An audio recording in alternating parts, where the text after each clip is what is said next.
네, 반갑습니다 여러분, 몽선생입니다. 자, 오늘은요 이 싱가포르에 아들과 함께 떠난 엄마를 연결해서 이 국제학교를 다닌 이 경험담을 좀 현장감 있게 들어보려고 하는데요. 제가 1, 2편으로 구성을 했어요. 그래서 1편에서는 이 국제학교의 만족도나 이 아이가 얼마나 잘 적응을 하고 있는지, 엄마로서 좀 힘든 점 없는지 이런 얘기를 좀 들어보고요. 또 2편에서는 뭐 유학 비용이나 이 싱가포르에서 국제학교를 다니면서 쓰는 전체적인 이 비용이 어느 정도 들어가는지 좀 체크를 해보려고 합니다. 네, 그래서 싱가포르 조기 유학이나 국제학교 지금 알아보시는 분들은 오늘 영상 정말 큰 도움이 될 거예요. 그래도 현지에 있는 이 엄마 얘기를 직접 듣는 거기 때문에 끝까지 시청해 주시기를 바라겠고요. 저한테도 있어서 이 싱가포르는 제 2의 고향이라고 말할 수 있을 정도로 정말 각별한 곳이거든요. 오늘 엄마 얘기뿐만이 아니라 앞으로 이 싱가포르 조기 유학 국제학교 이야기 제가 꾸준히 많이 전해드리도록 하겠습니다. 자, 그럼 현지에 있는 우리 엄마 바로 연결해 볼까요? 서혜 안녕. 안녕하세요. 일단 시청하시는 분들께 간단히 자기소개 부탁할게. 안녕하세요. 저는 현재 싱가포르에 거주하면서 국제학교에 다니는 아들을 키우는 엄마입니다. 그래, 이게 인터뷰 나오는 게 쉽지 않은 일인데 얼굴 까고 응해줘서 너무 고맙다. 예, 쉽지는 않았는데 선생님께서 이제 쉽게 가벼운 마음으로 하면 된다고 하셔가지고 저도 가볍게 응했습니다. 그래. 그 싱가포르 간지 얼마나 됐지, 서혜야? 제가 작년 3월에 왔거든요, 부산에서. 그래서 이제 한 1년 6개월 정도 됐어요. 1년 6개월이면 이제 그 아들도 좀 적응을 했을 것 같고, 그치? 너도 이제 어느 정도 뿌리를 내렸겠네? 그렇다고도 할 수 있는데 여전히 적응 중이기도 하죠. 사실 서혜하고 나의 인연이 어떻게 보면은 우리 20대 때 초반에 그 어학연수를 오차드로드에서 또 이렇게 또 너도 엄마가 되고 나도 아빠가 되고 뭐 이런 상황에서 또 다시 얘기를 할 수 있으니까 너무 좋다. 서혜야, 오늘 그 싱가포르 국제학교 알아보시는 분들한테 좀 도움이 되고자 내가 한 5가지 질문 할 거거든. 그래서 정말 솔직한 이야기 기대할게. 자, 그러면 첫 번째 질문 들어가 볼게. 우리가 조기 유학 알아보다 보면 그 여러 국가가 있잖아. 뭐 말레이시아나 캐나다나 뭐 미국이나 호주, 뉴질랜드 등등등. 근데 굳이 싱가포르를 선택한 이유가 있을까? 일단 저희 아이가 아직 어리기 때문에 우선 생각한 게 안전하고 그리고 깨끗한 나라 그런 걸 생각하고 이제 나쁜 친구들을 사귀거나 사춘기 때 심하게 탈선하거나 그런 환경이 없었으면 좋겠고 제가 좀 영어를 못하더라도 마음 편리하게 살 수 있는 곳이었으면 좋겠는데 그게 싱가포르였고 제가 대학생 때 이게 어학연수로 와봤을 때 정말 살아보고 싶다 그렇게 느꼈던 나라입니다. 근데 한국도 충분히 안전하다고 생각을 하는데 좀 어떻게 생각해? 한국도 미국이나 이런 나라에 비해서 안전하긴 한데 싱가포르처럼 법이 엄격하지 않다 보니까 아무래도 그런 안전 부분에서는 싱가포르이 우위에 있지 않나 이런 생각이 듭니다. 근데 이 법이 너무 세서 좀 힘들진 않아? 예를 들면은 침만 뱉어도 막 벌금 얼마, 껌 씹으면 어쩌고 저쩌고. 침을 안 뱉으면 됩니다. 근데 우리가 또 조기 유학 갈 때 이웃나라 말레이시아나 이런 캐나다 이런 여러 국가를 또 생각을 하기도 하거든. 서혜는 조기 유학 갈 때 이렇게 비교는 안 해봤어? 이제 제가 비교를 해보고 온 건 아니었거든요. 이제 싱가포르를 선택을 하고 왔는데 오고 나서 이제 사람들이 이제 비교를 해봤냐 안 해봤냐 이런 얘기들을 묻더라고요. 생각을 해보면 말레이시아도 좋기는 한데 일단 저희 나라보다 잘 사는 곳에 가고 싶었고 그러다 보니까 아시아에서는 싱가포르밖에 없지 않았나 이런 생각이 들고요. 서양 같은 캐나다 이런 데는 좀 멀어요. 머리색도 다르고 영어도 그렇게 능숙하지 않다 보니까 문화 적응이 쉽지 않았을 것 같아요. 내 개인적인 생각인데 엄마가 좀 마음 편해야 되잖아, 살 때. 그런 국가에서는 싱가포르이 당연 최고가 아닐까. 좀 비싸서 그렇지. 그럼 다음 질문 한번 넘어가 볼게.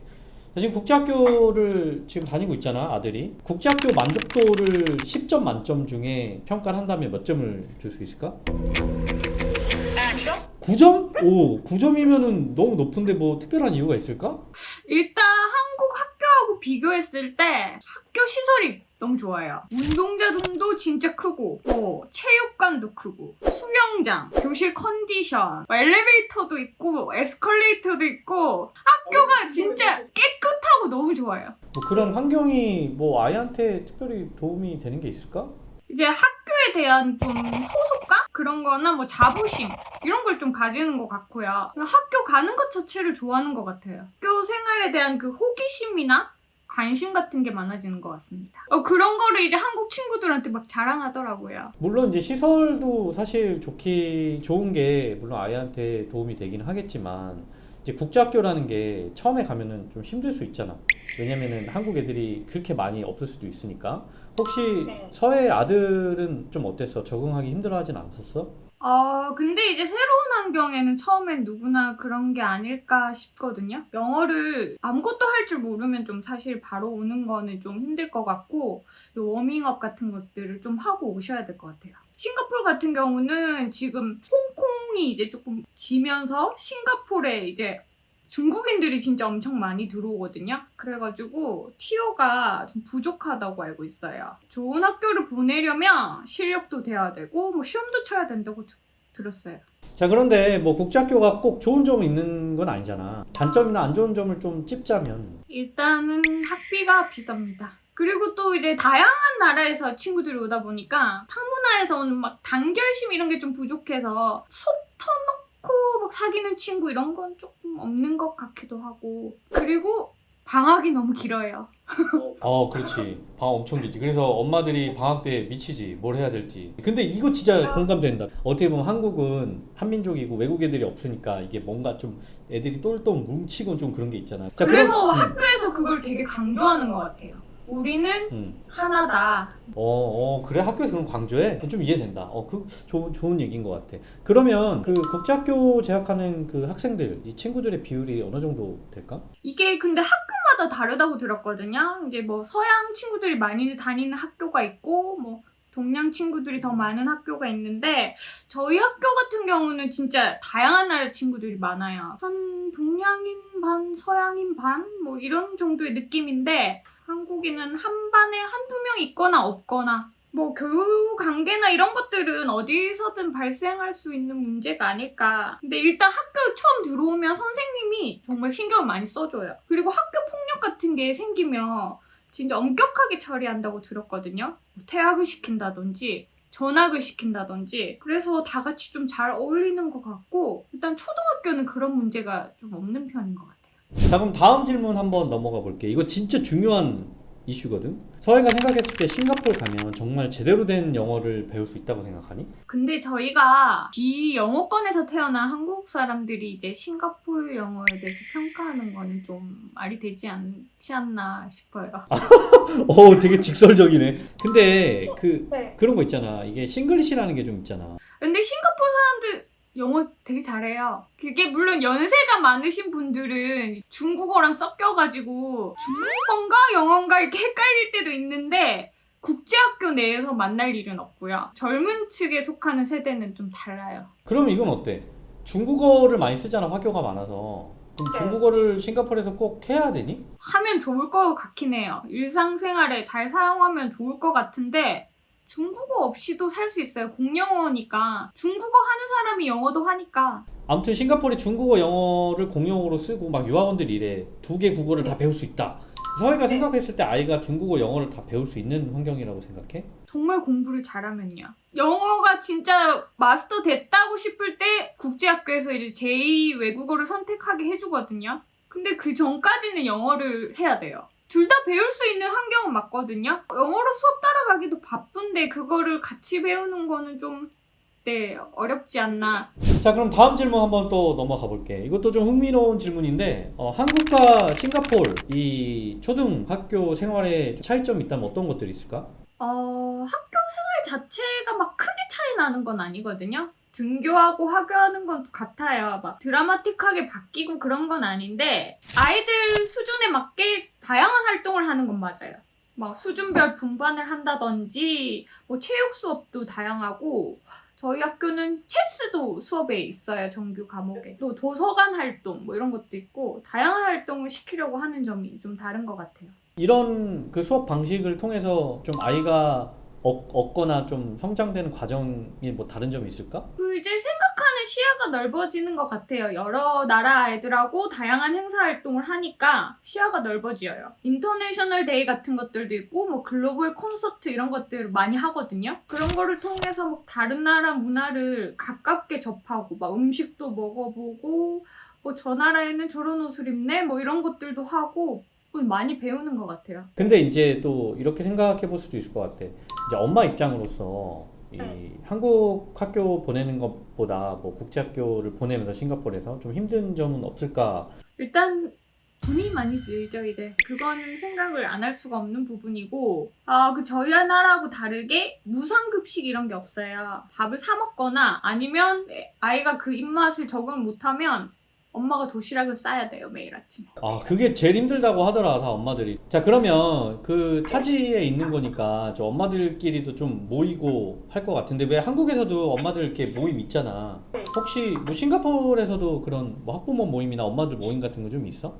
뭐 학교 행사 같은 거를 하면 모이는 편인 것 같거든요. 뭐 인터내셔널 데이 준비를 위해서 모인다든지 애들끼리 어울리게 하기 위해서 만난다든지 뭐 이런 건 있을 수 있는데 여기서 뭐 다 경제 활동하고 생활이 바쁘다니까 좀 각자만의 스케줄이 좀 있는 편인 것 같아요. 자, 이제 엄마들 얘기를 좀 들어보자. 엄마들은 애들 학교 가면은 싱가포르에서 뭐 하고 지내니, 보통? 그 애들 학교 보내도 엄마들 되게 바쁘거든요. 이게 이제 일하시는 분들은 도대체 애 학교 보내고 뭐 하냐 이런 생각 하시는데 진짜 바빠요.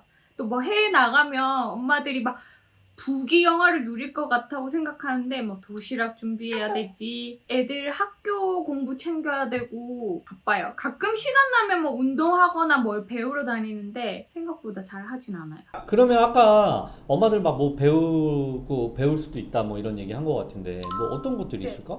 뭐 골프를 배운다든지 테니스 많이들 배우시고요. 요리를 배우시는 분들도 있고 뭐 미술 배우시는 분들도 있고 그런 일상이지 막 근데 싱가포르이 생각보다 할 거가 많진 않아요. 맞아.